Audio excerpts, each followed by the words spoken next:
South Carolina, we have to having family grieving from police shootings. And we are a little bit sick and tired of it. The family will make remarks after I finish on the type of person their son were. National Action Network will ask the Justice Department to investigate into the death of Mr. Darvin Simmons by the officer Andrew Tomlinson, a Spartanburg Methodist College police officer. Mr. Simmons suffered multiple gunshot wounds, 3 or 4 to the head. We feel that unnecessarily deadly force was used.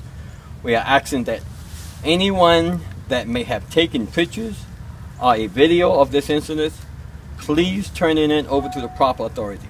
We are asking that all surveillance camera, dash cams, body cams, video be made available. We are also requesting that the personal file in its entirety of Mr. Officer Andrew Tomlinson and the school policy and procedure on deadly force be made available. Without any proven facts, the police department had tried to assassinate the character of Mr. Simmons by stating that he had been involved in several car break-ins. That is unacceptable unless they have proof of that. National Action Network will seek justice for this family.